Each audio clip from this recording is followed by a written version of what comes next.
Record this. All right. So if you haven't met Angel Lynn at Yin on Fire or didn't have a chance to be there, she is a huge reason why Yin on Fire even exists. She birthed the idea, and without her idea and her creative in alignment and being in tune with her soul's message, I don't know that it would have ever happened. And I mean that because she was so in tune. She heard her call, the soul's yearning to birth and create communities similar to the one we're having now. So I'm really excited to introduce you guys to Angel Lynn.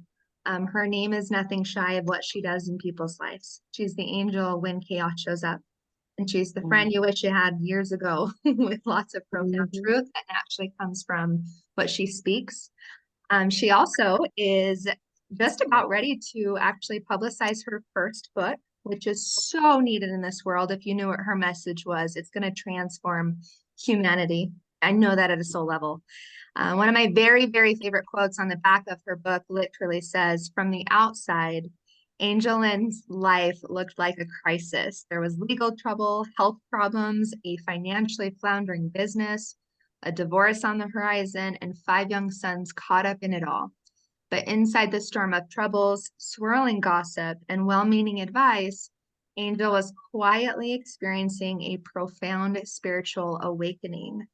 So in her book, Cellular Evolution, a Mormon woman's transcendent journey to love is a true story of transcendence beyond the attachments and programming of the world to a conscious remembering of her mind, body, and heart and soul. It is a homecoming to herself and discovering a pathway marked by light, truth, love, joy, peace, and freedom along the way. So I know that if you're here tonight, you are going to feel all of the things that were just mentioned: bliss, joy, love, freedom, and truth. So raise your hand if you want more of that. Okay, right. Well, let me tell you, Angel's gonna feed us some really good spiritual things. And so I'm gonna let her take over and I'm gonna mute you all, if that's okay. And we'll get going. Thank you so much. Thank you, Bree. I'm excited to see you, family members. Hi, there's friends from. Oh, you have to mute you, Angel. I'm sorry, I muted literally everyone. She muted me too. Good. So I just wanted to wave and say hi. I see Anne on the East Coast, and I see many people in between, and David all the way to Australia. This is pretty cool to come together as a soul family. And that book that was shared is edited and formatted. It's on its way to publishing with Joan of Arc Publishing Company. Will be available on Amazon by the end of November, it looks like. And it's a memoir, half memoir, and then half self-help. And I'm going to teach you some of the principles from the book From My Life tonight. Learning to discern and live by love instead of fear is the first part. But it's essential to understand that to do that, to discern the difference between the frequencies of fear and love and make your decisions, your choices, your goals, your relationships based on love, you have to, in my experience, use your own internal compass. So I hope that you'll take some notes. We're recording this. All the recordings will be sent out if you're on our mailing list. So by the way, if you're new to this and you want to be on the mailing list, right now in the chat, send a private message to Brianna Anderson with your email. She'll write it down and you'll get the weekly reminders of our Monday night calls. Every night we have a different presenter, and we're pulling from those who presented at Yin on Fire this year because so many of you didn't get to see all the workshops, and we are utilizing the genius of all these people that we have, a network of friends and colleagues and facilitators who have specialties. They are world-class educators in the realm of healing from mind, body, heart, and spirit. And many of them overlap among those dimensions. So please be with us any Monday that you can. And also you can get the recordings. What a great thing to listen to while you're getting ready for the day. So I'm going to start by just giving you a snippet of my life. I was a very typical Caucasian American Mormon woman born in St. George, Utah. So I was born and raised in an LDS home, and I had a fantastic and stable childhood. It's a Christian upbringing, believed in Jesus. I just wanted to be good. I wanted to do the right things. I wanted to be a good person in the community and get to heaven. That was pretty much all that I cared about. I got good grades. did some things in music, played sports in high school, went on an LDS mission to Spain, got married in the temple like I was supposed to, sat back. Had a master's degree, and then I set it on the shelf because I was taught that my place was to be in the home. And I remember that I really felt committed to that. I wanted to be a good mom. So I had 5 sons born to me in a span of 8 years, and I homeschooled them, and I was doing everything I could to do it right, do everything right, my marriage right, my finances right, my parenting right. How many of you have tried so hard to do it all right? So hard. You just want to be good and do it right. And my health started failing, was the first red flags about 10 years ago. And I had stage 2 adrenal fatigue, Hashimoto's, chronically elevated cortisol levels, and I was pre-diabetic. And I didn't know at the time that my body was trying to get me to pay attention to spiritual messages that I was missing. I didn't live connected to my body, to my heart, or to my spirit. I lived in my head, which was programmed and conditioned to think to what was right. But all of the right, what is good, what is true, it had come from outside of me. So now I say it this way. I was living going outward to go upward. So I went outside of this being, this person, Angel, and you're a voice of authority. What do you think I should do? You're a voice of authority. What should you think I do? And it was on a systems theory, calls it in human behavior and psychology. They call it systems theory. So society was imprinting on me the right, wrong, good, and bad about what a woman should be and needs to be, what beautiful is, what sexy is, what smart is, what a good citizen is. So I had that American model on me.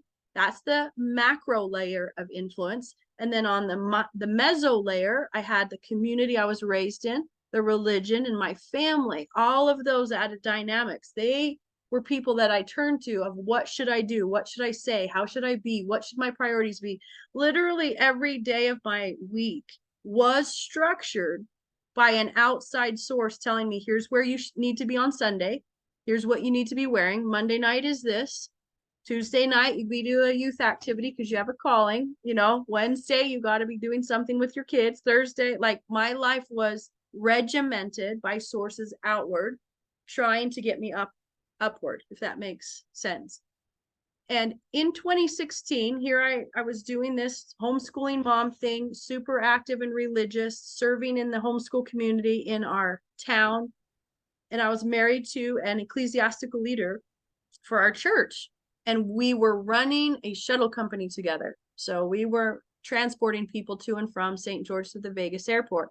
All the layers of just trying to improve our life, trying to be entrepreneurs, trying to grow out of debt and poverty. I had been on food stamps for years. We had lived in a 2-bedroom apartment with all these kids in Aspen, Colorado for a long time. And so we were just trying to better our life. And there we were amidst that when I got a phone call that there was a warrant out for my husband's arrest. And it came like a wrecking ball. I had no prior awareness or thought. And it was for embezzlement. It was for taking money from his company. But all of it's perfect. I don't share that in a way to condemn him because I only have gratitude for that moment. That moment, I walked into my bedroom and I thought, who do I turn to? And all of those outside sources did not feel right in that moment. If I called my parents, I thought my dad might shoot him. Like, my dad's a rancher. Belt buckle, steel-toed boots, like, you don't lie and you don't steal. I mean, so I just pictured him, like, I don't need, my parents are very protective of me. I didn't want to create contention. I didn't want to tell any of my friends. I didn't want anyone to jump on the hate Angel's husband bandwagon. I remember looking at the bookcase and it had all of these church materials. And it was just like, I have gone through these. I know the chapters and verses really well. I've taught from them for 30 years.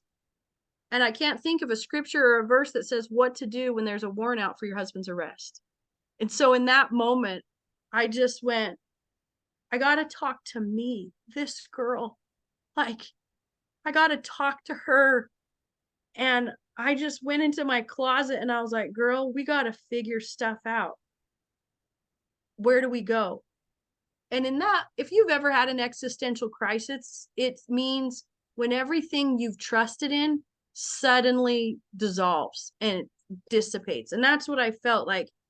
I wasn't really sure that there was a God because none of what was happening made sense. So I remember just going, okay, I got me. And now let's just reach up. If there is anything wiser than me, I got a question. What do I do right now?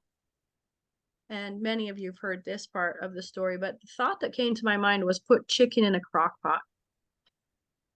And I realized in that moment that the thought came with clarity and it was just neutral.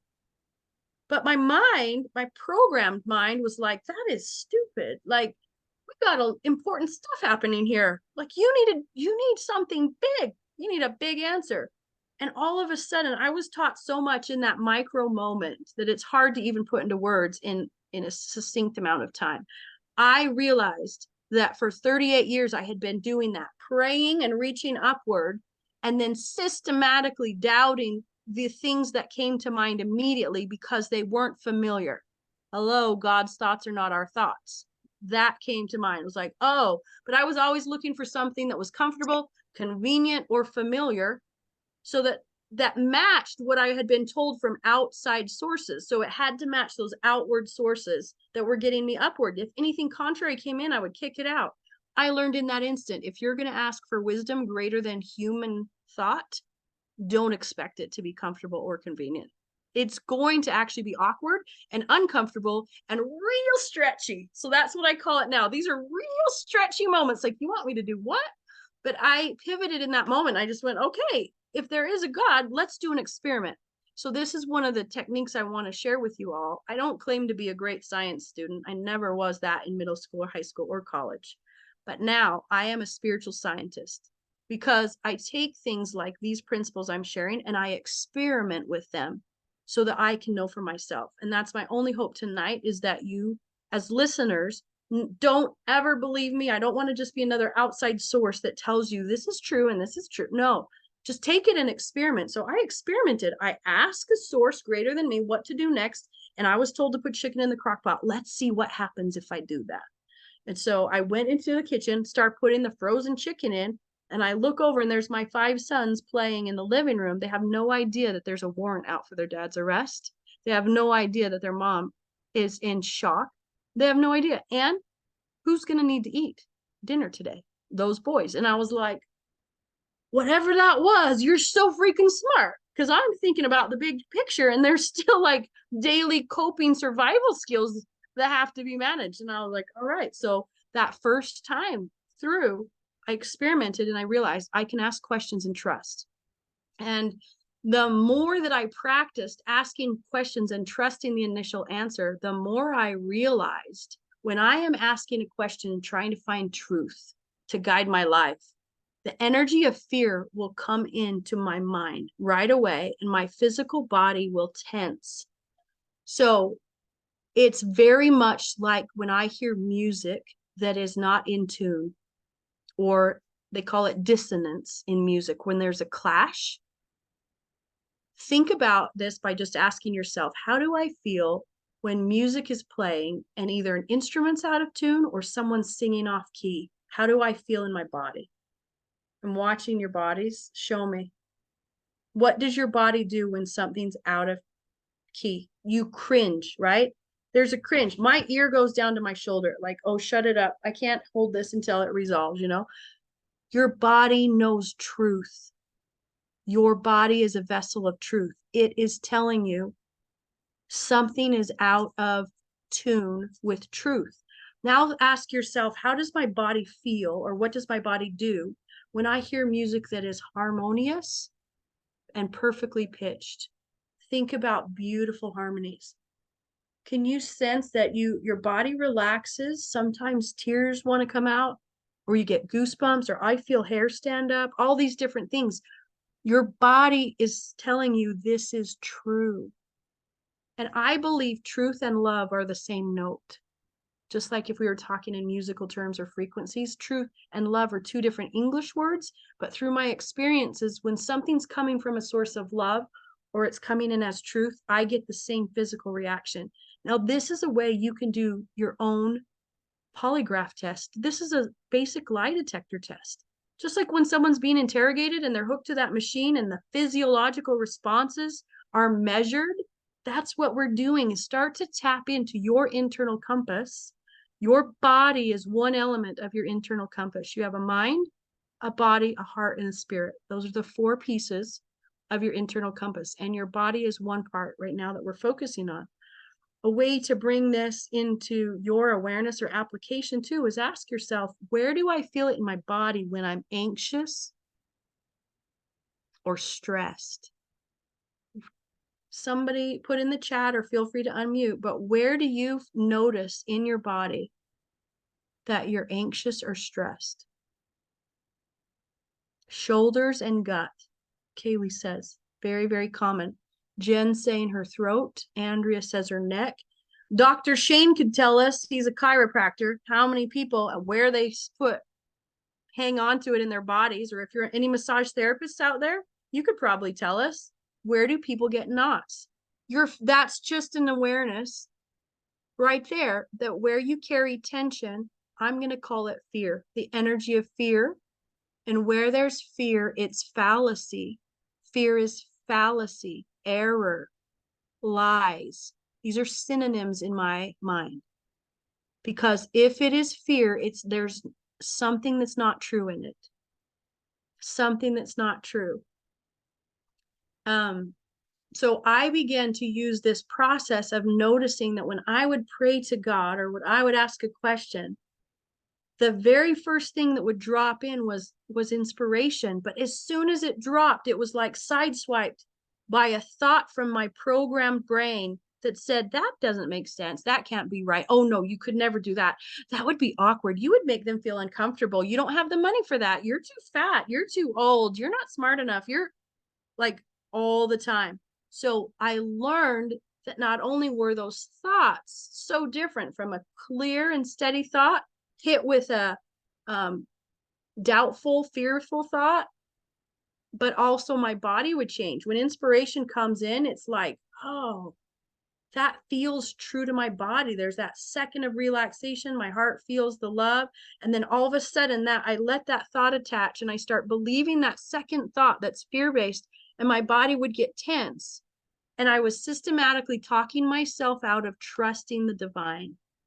And I learned all of that in that split second when that phone call came in. So I began to just experiment. What if I keep asking spirit, divine, source, God, what do I do now? What would you have me do today? What do I do in this situation? What is true? I started asking a lot of what questions. And I stopped asking fear-based questions like how and why. So I began to look at the very words I used in my speaking and even in my thoughts. And I would pinpoint, where is the fear? If I turn to this being, God, and I ask, how am I ever going to get better? How am I, with my health problems? How am I supposed to get better? Why am I going through this? Feel into the words how and why, and picture a child coming to the parent. How am I ever going to get this? How am I supposed to do this? Or why are you making me go to my room? That's how I saw myself approaching God, like a snotty little child that is asking the divine for an answer, but I'm coming with questions based in fear. And I discovered through my experiments that when I'm emitting that fear-based questioning with things like how and why, I'm not in a state to receive answers that are trying to come in from truth and love. And even my physical body is tense. It's not open. My mind's closed. My body's tight. My heart's anxious. It doesn't let in the frequency of truth and love. So I had many, many fun and stretchy experiences. I'll just share a couple to illustrate. Nothing was as I was taught. So as I kept going inward and upward, asking questions, trusting that my soul could connect to its creator, and then listening to those initial responses, even when they were stretchy.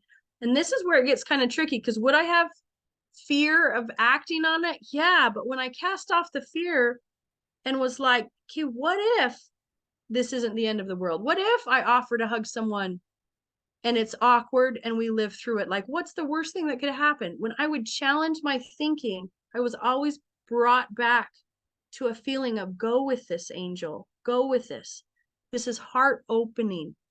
It's stretching you. It's inviting you to be love at a bigger level. And even when I went to God and I said, God, what would you have me do in my marriage? And this was months after that phone call. For those months, I was just super supportive, just by my husband's side, whatever, just like, hey, this is new for us.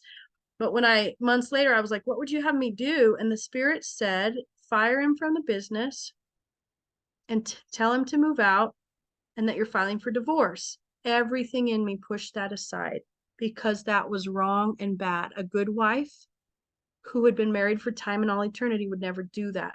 That's what the outward programming had told me. So I pushed that aside. Weeks went by and I felt like there's something trying to talk to me. What would you have me do? And the exact same thoughts came back again. And I was like, I can't. So this was the fear-based angel. I can't do that. What would it do? And everything from the outside world said, that's wrong. That's the wrong thing to do. And I could list all those things, but I'm sure you're all familiar with why it would be wrong, why it would be a failure, why it would be breaking my covenants, right? We get it all. So second time I set it away, months, couple more months go by, and I'm feeling like, God, there's something you're wanting me to do. What is it? Aren't we cute? Keep calling them up. Hey, what do you want me to do? Oh, sorry, I don't have time for that. Let me just go back to my way of doing things. I got this, and then it's like, wait, were you trying to talk to me? Because, okay, third time I'm ready to listen. And when I took my concerns upward, instead of just staying in my mind, I was like, okay, here's where it's confusing because I've been taught the right things to do are to pray, read your scriptures, go to church, have faith, fast, pay your tithe, and go to the temple. And like your relationship's going to heal, things are going to get better. And what I'm getting again and again is, you want me to leave this guy? That doesn't seem very loving.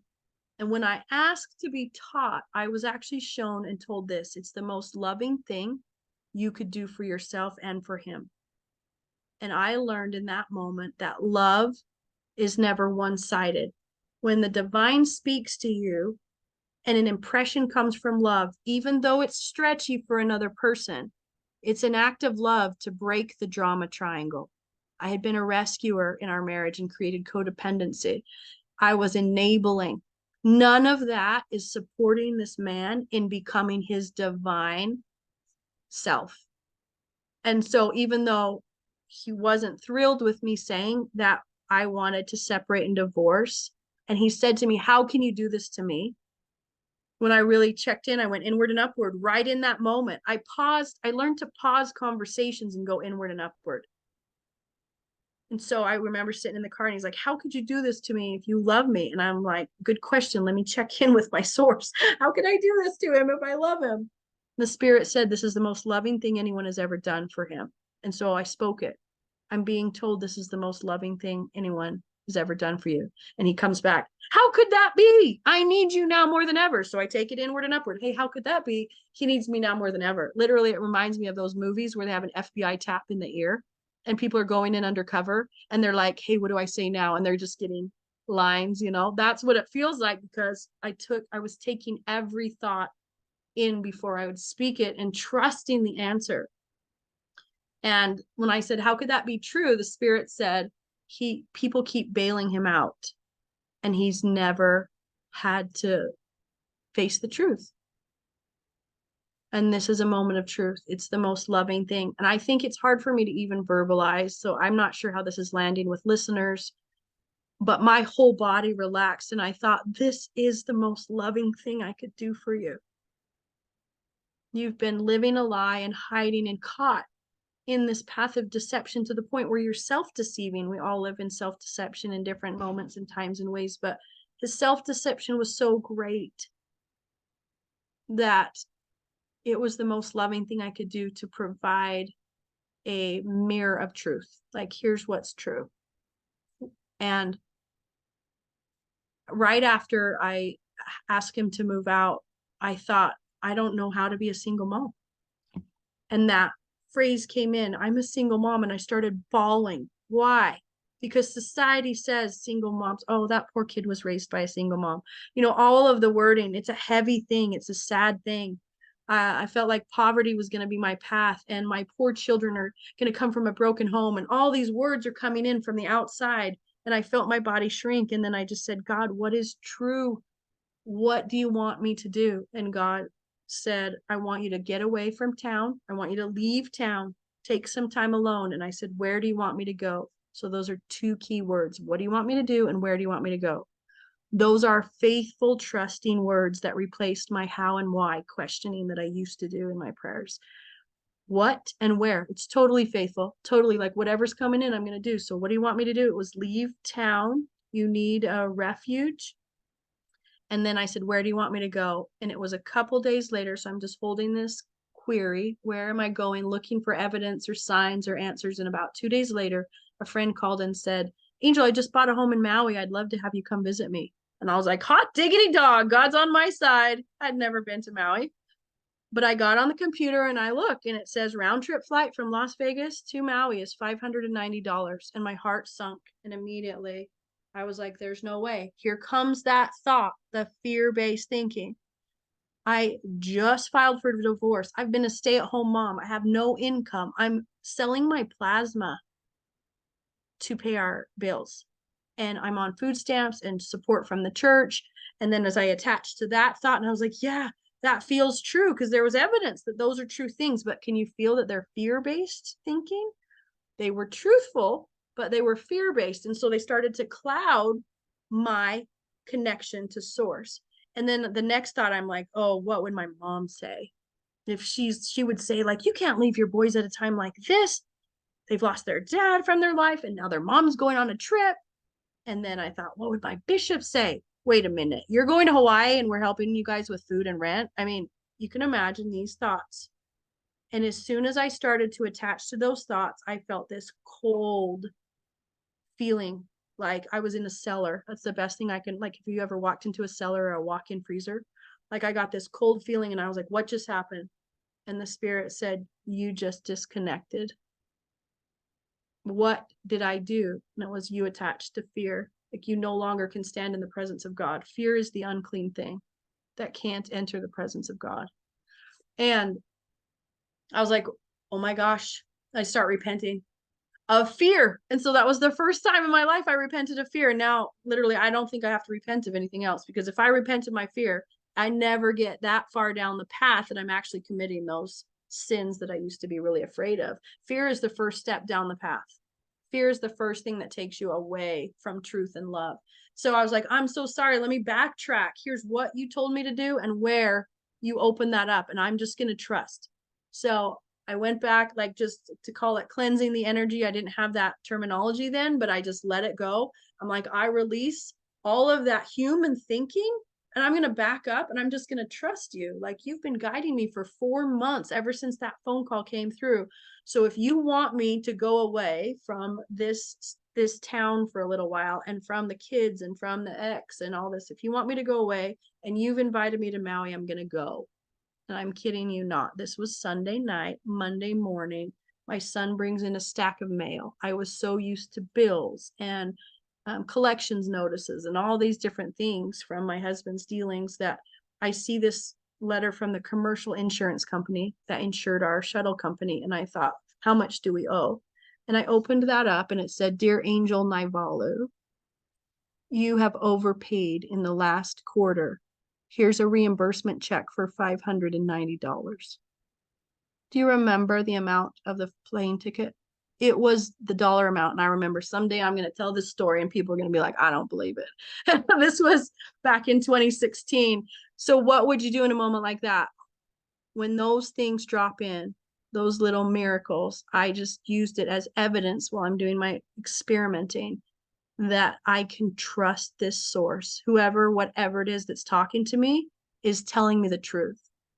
So I took that money, and Hawaii was not just about some fun touristy vacation. I won't tell you all the stories. I think some of them are in the book, but it led to multiple miracles affecting hundreds of lives. me going to Maui on that trip. I had no idea at that time. That felt like a crisis when I was a single mom and everything was, I had no idea how important it was for me to go to Maui for 2 weeks. And that it's still to this day. I just ran into somebody today that was wearing a shirt that came on a trip with me to Hawaii because of that trip. And she had her shirt on from 2017. So let me take a breath before I go into any more thoughts, principles. I'd love to hear if anyone has a question or even a reaction. Like, is this resonating with anything you've ever lived or experienced? So, Mackenzie, yeah, do you want to say anything, Mackenzie? I do because I'm going to try to nutshell this because there's a lot. Yeah, and Angel, we were in a breakout room the last time, and Kaylee was in the breakout room, and I was, fangirling over Kaylee, Yes. and just with all these little synchronicities. Anyway, yes, so it's just so funny because I have what you're just saying right now is just crazy because I have a trip that when I did it, and I have used since Yin on Fire, I have used your what do you want me to do and where do you want me to go? And in hand with that, there was this really cool moment at Yin on Fire, and I don't even think it was part of the agenda. Doug Barlow, who's on Hi, the Doug. call. He's here. Yay. Yeah. And that's how I was like, he's here. When the minute I heard you say that, what do you want me to do? Where do you want me to go? I started practicing with it and using it. And I had, all the blockages and the things. And then in Doug's workshop at the very end, I don't think it was planned. Somebody had asked, how do I get past these blocks that I'm having, and he's like, well, let me share this cool little trick with you. And Doug, it was the body scan and I want more of it. I want more, I want more, I want more. And you two using that, I use both of your tools side by side. And it's just been really powerful. And the most it happened with a trip I'm going on with Bree soon. And I used your guys' tools when this trip came to me. And there was this big, huge yes, and there was clear and there was clarity. And then I just kept having these moments of, no, I can't. What is everyone going to think? What am I going to, and you two using the tools, you two in conjunction with one another. Anyway, yeah, I'm probably rambling and not making sense, but what's happening over here is a lot. I'm So so grateful that you would share and people also that you understand. would point out Doug, and that Sorry. Doug's here. This is what makes me excited about connecting and seeing each other again. So thank you, Doug. I love Doug. I met Doug and fell in love with him. So Yeah, he's an angel. And yeah. again, yeah, I want Doug to know. Again, I don't think what you taught in that small part of your workshop was even planned. And it's been so powerful for me. And then also another gal there, I heard her saying something and I shared it with her and she said it was so powerful. So anyway, yeah, millions of Thank lives, you. the ripple. Thank you so much. Anybody else just want to say what you're hearing or what's landing for you?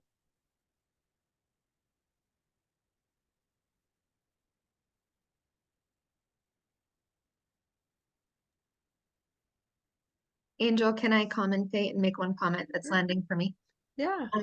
Because I have heard this story before, but new awareness as always. And that is, as humans, we fear rejection. And then when you were saying we're calling the helpline, we're the first ones rejecting. And so Yes. that landed. It just was like, wow, my biggest fear of rejection, I think, is out here. But how many times am I rejecting my soul or the answers or my expansive hell yes? So rejection, that landed. I got it. Oh, thank you. Yeah. So to come into a little bit about the body, your internal compass is a mind, body, heart, and spirit. And I feel that the mind that's heavily programmed by the outward voices of authority is where my ego came from. And I use the word ego more from the realm of consciousness, writings in consciousness and spirituality. It's not what Freud called the ego. I'm not Freudian in analytical psychology. And so if you are, you'll be offended because I'm misusing the term. And you're welcome, because I love to trigger people. But when I say ego, from my religious upbringing, I think it's the natural man. So that's what it's called in the Book of Mormon 3:19, the natural man being the enemy to God, or the opposite of God. So this ego is what systematically was getting me to doubt the voice of inspiration, the voice of truth, the voice of love, the voice of my soul. And once I discovered, let me check that. What if everything I think isn't automatically true? Just because it sounds right, or it's familiar, or everybody around me thinks it, or it's the common belief, of the collective. What if it's not truth according to the true source of all truth and righteousness? So there's that, your mind and your body and your heart and your spirit. If you can picture an actual compass, and if you're taking notes, label it this way. Draw a compass, a circle with north, south, west, and east. And here's how I use those 4 parts of ourselves as my internal compass. South is my mind. In the mind, so under south, right mind, heavily programmed and conditioned by the world, attaches to fear-based thinking, ego. Okay. So that's all the direct opposite of what's at the north. So the south is your mind, heavily programmed and conditioned by the world, attaches to fear-based thinking, and it's where the ego / natural man lives. The direct opposite, true north, represents truth, God, if that's what you believe in, my soul, spirit, your higher self, your true essence. These are synonyms I use for soul and spirit. It's your unstoried self, the intelligence that was you when you were born into this world. So it's that perfect, loving, whole part of you. So the north represents God, truth, love, and your soul. West represents your body. It's a vessel of truth. Your body doesn't lie.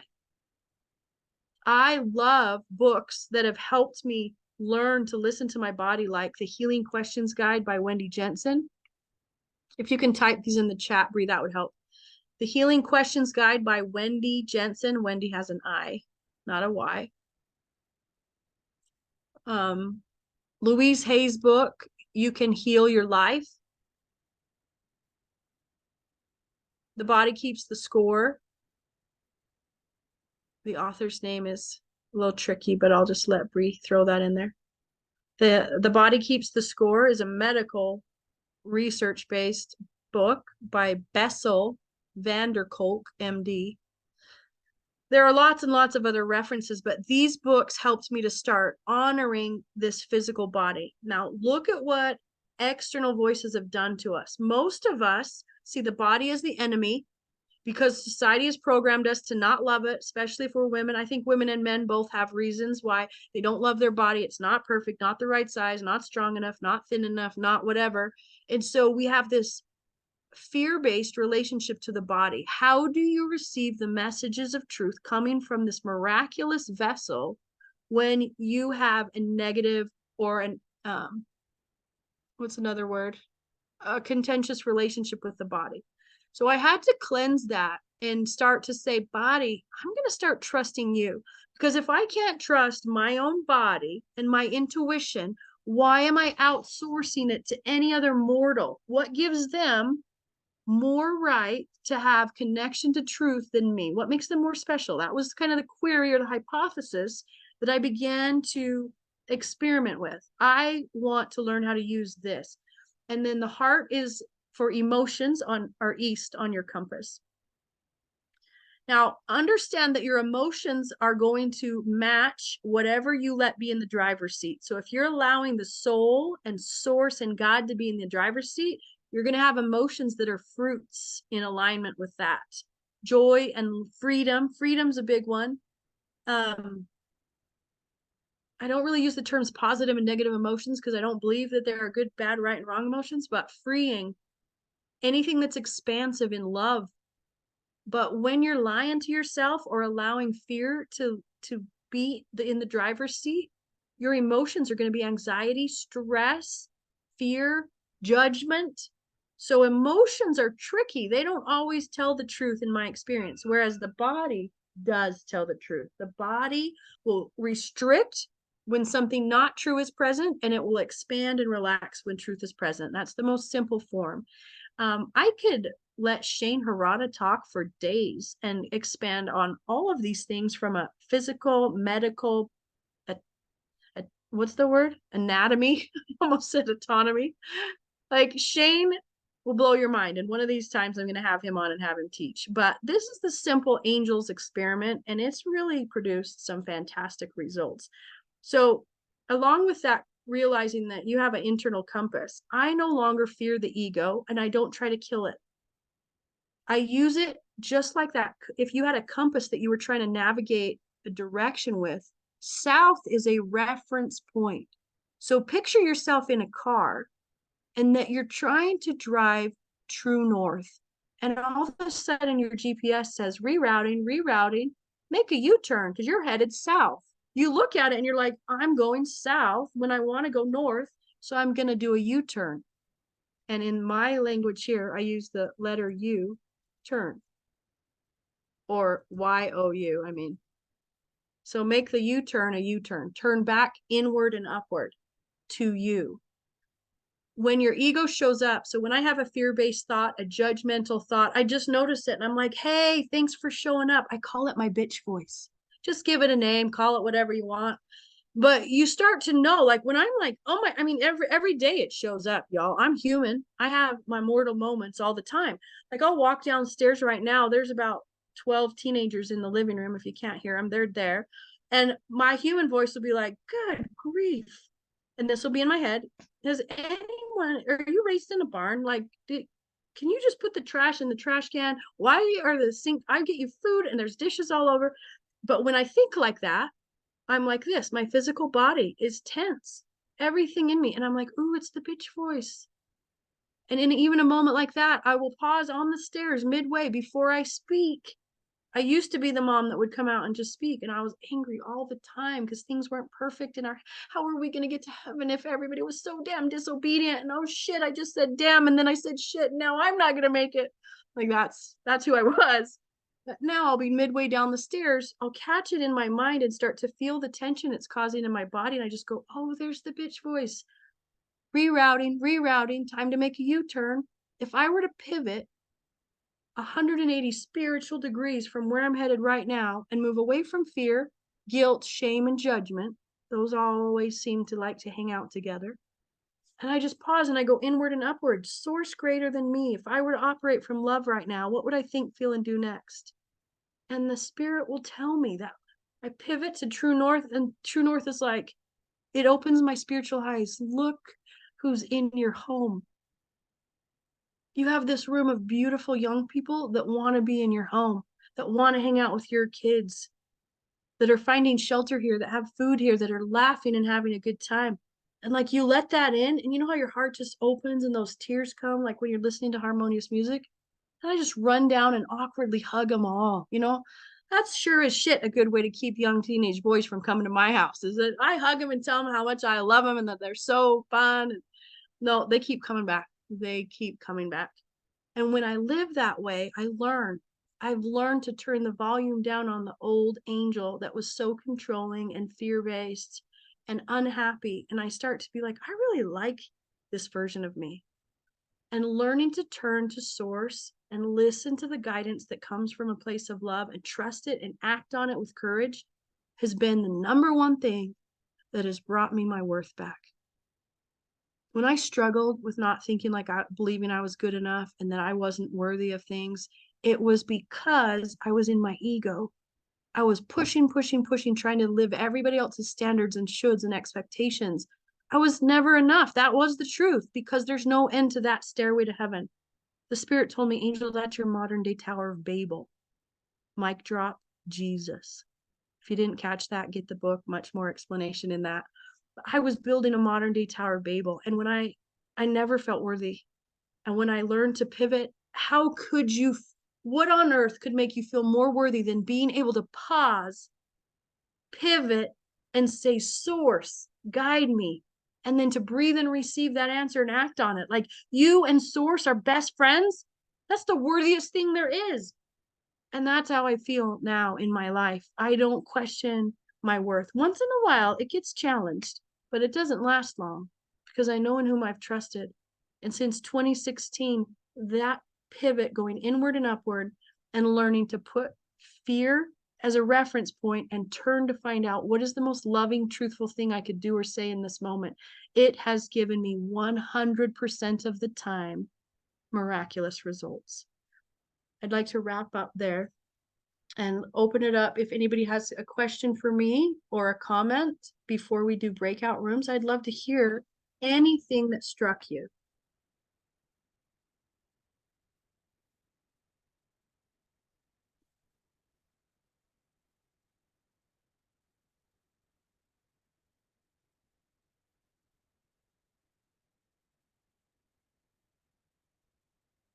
Yes, Anne, you're waving?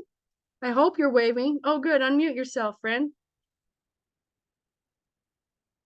Gotta figure it out. She's trying to tap.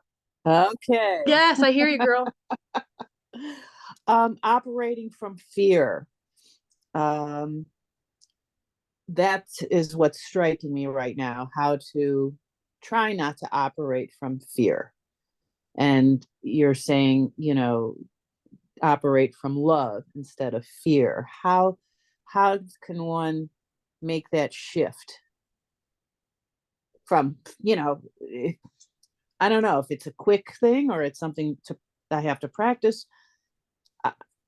I don't know. I'd love for someone else to share. How would you do it? What did you hear? Yes, Andrea, it's time to unmute. Andrea, how do you make that shift? Oh my gosh, it's such a once you've gotten a glimpse of what it's like to operate from love, it's not easy, except that now you can recognize the difference. And you still catch yourself operating from fear, and you label it and you sit beside the fear and you go, "Oh, hi, fear, come here and sit beside me. Let me," instead of pushing it away. Something Angel said to me, gosh, Angel, it's almost been it's been over a year. Such amazing things have happened. But she said, what we resist persists. And so if you're resisting the fear, it's just gonna keep banging you in the head until you get it, until you love it, until you sit the fear down and say, this is what I'm afraid of. I love you. I love the fear. Play poke the bear with yourself and love it all the way. Okay. Yep. Start talking I'm to it. also, What am I? Yeah, Oh, go ahead, sorry. Anne. Andrea, I think I'm operating from my bed as well. Are you in your bed? Is that your Yes. bed? Yeah, we have I'm bed on the buddies. East Coast, so it's a little later for me. I don't know. Bed But- buddies and breast friends. That's what I'm all about. Yes. Breast friends. Glad you guys can meet.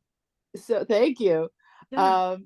So I was in Egypt in September, and that's why I couldn't make it to Yin on Fire, and I'm so sorry I couldn't make it. I would've Lame loved- excuse, Anne. Freaking trip to I know, Egypt. I You know. Just But kidding. I got on a camel, and when and I didn't really want to do it, but everyone's like, "Oh, you're here, you got to do it," and I was afraid, and I just pushed myself to do it, and I got on this thing, and it stood up, and I thought I was going to fly off, and I was holding on for dear life. It worked. I did it. Check, but I was fearful, but I still did it. But And did you love it? I don't know if I loved it. I was pretty nervous the whole time. Yeah. And it was hot. I mean, it was like 105 degrees 10. Well, you guys are used to that out there, but I was on the desert. I was you know, I was glad I did it. I'm happy I did the whole thing, but Yeah. you know, and everyone's saying, oh, we're so glad we did it now because we're really close to what's happening over there. You know, there's so much fear out there Right. that, It's everywhere. yeah. Thank you for asking the question. Kaylee, would you like to share? Just unmute. Unmute. Oh. I don't have to listen to people, see, because if I'm operating in fear, I can spout wisdom and nobody can tell me it was bad. Just kidding. I was just gonna speak to what Anne was sharing is like, I think one of the biggest things for me has just been like taking it in. I love Angel, one of your questions is, you know, who taught me to think that way? And realizing like I think I'm a really smart person. And then also I realized that I really just parrot a whole lot of stuff that people gave me. And so for me, like part of the journey has just been to take whenever this fear shows up, whenever something, and just like, what is it that I'm afraid of? Is it because I'm afraid of what my mom's going to say, or the ladies in Relief Society, or whatever it is, whoever it is? And as soon as I can identify that, like, who is it that I'm afraid of? Because it almost always comes down to that, somebody else's opinion of. And so for me, like, that's just been super, super helpful is just taking this, it's kind of been crazy, like as all these pieces of my life fall apart, that like they fall off, I should say, is more accurate. That because there's so many things that I thought were integral to who I am or to what was important to what I valued, that were because it came from someone who I was afraid to disappoint. And so getting to that place of where it's me and God and just us, like just right here, me, God, my highest self, however you're seeing that, but just here. And that's the only one I'm really actually worried about disappointing is, and I found that for me, what comes up with that is that it's usually the times when I'm like, when I say, oh, that doesn't sound right. I'm not sure I should do that. I didn't jump on the opportunity. I didn't, ride the camel, whatever it is, because for some reason it wasn't okay. And then I'm left with the regret of disappointing myself because I knew that's what I needed to do. I knew that was the answer that I got. I get lots and lots of opportunities to see when I ignore the answer, to see how it would have turned out. Like, oh, that's why you told me to do it that way. Yeah. Because I need the visual. And so I get a lot of those opportunities. I get a lot on the other side too, but just that, like, who is it that I'm afraid of? Who is it that I'm afraid of disappointing? Where did I learn to think that it had to be this way or this way? That has just been super helpful for me in learning to live less with fear in the driver's seat. Thank you. Yes, some of us need the visuals. We're gonna get into smaller group breakout rooms now if you want. This is where we get to talk about anything, but it's so helpful. Be your bold, brave self. Let your souls out. There are no introverts and extroverts. We're all just perverts. Let's be honest. And just kidding. We're all just humans, and this is our opportunity to connect. So we have David Hatch David, did you want to comment before we go into breakout rooms? I just saw your hand. You have to unmute though. Yeah, there you right. Excuse me. Thank you. Angel, you're magnificent. Thank you for being so publicly vulnerable. I'm not surprised. This is who you are. And one of the reasons why those of us who've been working with you are so inspired by your honesty and your vulnerability. And Bree, I just wanted to mention to you real quickly, there's something very unique going on with you tonight and right now, and where you're at in your journey. There's your countenance is doing something really unique. And I just wanted to recognize that because I'm seeing that in a really an amazing way. I just two quick comments because I know we want to go into breakout rooms. One is we've been talking about fear, Angel, and we've been talking about ego. And I wonder if fear is an expression of the ego in some way. That The it, hypothesis, yes. yeah, Yeah, they go something to, together. yeah, something to think into is the ego manifesting fear in some way, and that's what we're listening to is something different from ego. I just want to pose that question because I think there's something there for us to understand. As I've had some conversations this week around ego with a couple of people, and they've been very fascinating. But my question tonight is, you mentioned the Tower of Babel. Now, I don't know what's going on, but I've heard 4 references in 2 days about the Tower of Babel. Okay. Now, I haven't heard anything about the Tower of Babel for a long time, but here it is again tonight. And I've been thinking a lot about that in terms of separation by the different languages, and English language and any language being so difficult to express spiritual concepts, where you're trying to get to a point of expressing from inside your being, and the English language or whatever language just seems to be inadequate. But so my question to you was, can you refresh my memory on what you said tonight about the Tower of Babel, please? Sure, real quick. So the Tower of Babel is a reference to a story in the Bible where the Yeah. people, I'm just going to bring everyone else up to speed in case they don't know, but the people were trying to build a structure is super tall so that it could take them closer to heaven and God. And I used to always roll my eyes and be like, are these people dumb? Like, what happened in these ancient people to think that they could actually climb a building and get closer to God? So my experience was when as I was taking all these questions inward and upward, like, what should I do? Or what do I do next? What would you have me do? And the answer would come, and it was directly opposite to all of the programming and conditioning, like what I thought I should do or had to do or needed to do. I was like, but I would wrestle with the spirit. I'm like, okay, I really want to listen and I want to trust because everything in my instrument resonates. Like, that feels right, but everything outside of me in my conditioned world says it's wrong. And the spirit said to me, Angel, that's your Tower of Babel. You have been trying to get closer to heaven and God by doing all the things that these humans and mortals and other voices of authority have said. You have to do this and then you have to do that. And so I was trying to be fit and healthy. I was trying to homeschool my kids so they would be so smart and obedient and above average. And I was trying to serve in the church, and I was trying to, make money in a business. And like, I was doing all these things. And I was told that was your modern day Tower of Babel. I was trying to be perfect through my doings in order to get to heaven. Does that make sense? But the phrase that came, and it just struck my heart like lightning, like, Angel, that is your modern day Tower of Babel. And that's when I said, God, take it down, tear it down, and show me the way home. So we're going to jump into breakout rooms. Our scheduled time is to end this call at 8:15.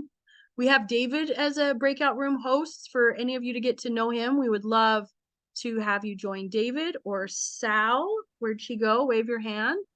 So these are our Yin on Fire co-founders that are doing this too, and Bree and I. So you're free to choose any room. The glory is just getting in a small group and just listening or sharing. And a lot of fun comes from it. So I'd love to turn that time over. Also want you to know next week, our presenters Monday night at 7 p.m. are who I call the unicorns. Cami Mitchell and Shelby Smith. They are, other than God, they're the most impactful mentors I've had in my life. And they were part of my awakening, coming home to myself. So they're going to talk, and their topic is your life full of avoiding fears and chasing desires? They didn't even know what I was talking about tonight. And I was like, oh, this is great follow-up. So then it says, are you ready to advance your spiritual journey? So that'll be next week. Thank you for joining us, and go ahead and pick your breakout rooms. Do you see the breakout rooms, you guys? They haven't popped up. They're all open. There we are. Yep. Okay, so people will go into mine automatically. Is that right? People select the name, so they'll be able to pick And you the. have to go into yours too, usually. And then Bree, can you stop the recording? Yes. Okay, so show me how I can go. Wait,